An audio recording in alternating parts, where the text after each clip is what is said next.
Chapter 3. Across the Moor.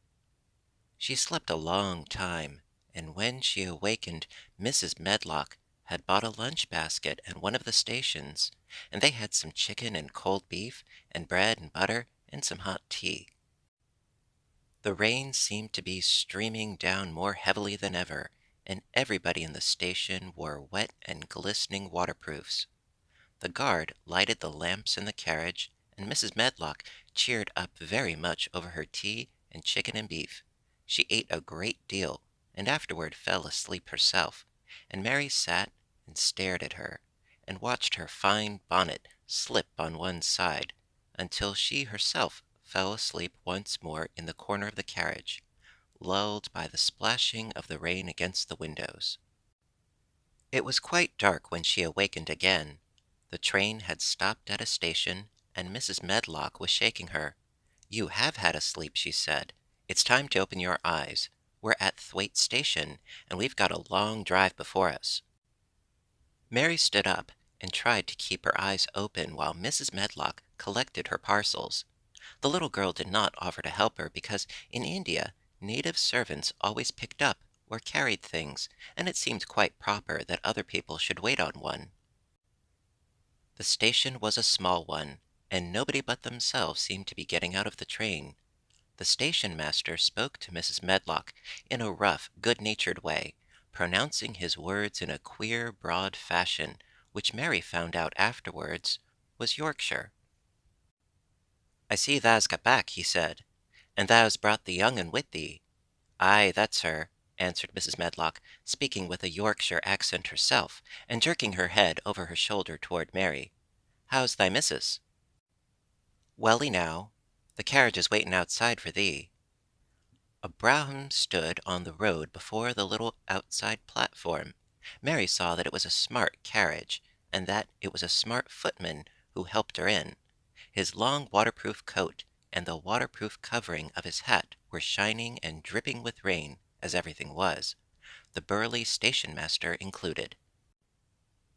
When he shut the door, mounted the box with the coachman, and they drove off, the little girl found herself seated comfortably in a cushioned corner, but she was not inclined to go to sleep again. She sat and looked out of the window, curious to see something of the road over which she was being driven to the queer place Mrs. Medlock had spoken of. She was not at all a timid child, and she was not exactly frightened, but she felt that there was no knowing what might happen in a house with 100 rooms nearly all shut up, a house standing on the edge of the moor. "What is a moor?" she said suddenly to Mrs. Medlock. "Look out of the window in about 10 minutes and you'll see," the woman answered. "We've got to drive 5 miles across Missel Moor before we get to the manor. You won't see much because it's a dark night, but you can see something." Mary asked no more questions, but waited in the darkness of her corner, keeping her eyes on the window. The carriage lamps cast rays of light a little distance ahead of them, and she caught glimpses of the things they passed. After they had left the station, they had driven through a tiny village, and she had seen whitewashed cottages and the lights of a public house. Then they had passed a church and a vicarage and a little shop window or so in a cottage with toys and sweets and odd things set out for sale. Then they were on the high road, and she saw hedges and trees. After that, there seemed nothing different for a long time, or at least it seemed a long time to her. At last the horses began to go more slowly, as if they were climbing uphill, and presently there seemed to be no more hedges and no more trees. She could see nothing, in fact, but a dense darkness on either side. She leaned forward and pressed her face against the window just as the carriage gave a big jolt. "Eh, we're on the moor now, sure enough," said Mrs. Medlock. The carriage lamps shed a yellow light on a rough-looking road which seemed to be cut through bushes and low-growing things, which ended in the great expanse of dark, apparently spread out before and around them. A wind was rising and making a singular wild, low, rushing sound. "It's it's not the sea, is it?" said Mary, looking around at her companion. "No, not it," answered Mrs. Medlock. "Nor it isn't fields nor mountains. It's just miles and miles and miles of wild land that nothing grows on but heather and gorse and broom, and nothing lives on but wild ponies and sheep." "I feel as if it might be the sea, if there were water on it," said Mary. "It sounds like the sea just now. That's the wind blowing through the bushes," Mrs. Medlock said. "It's a wild, dreary enough place to my mind, though there's plenty that likes it, particular when the heather's in bloom."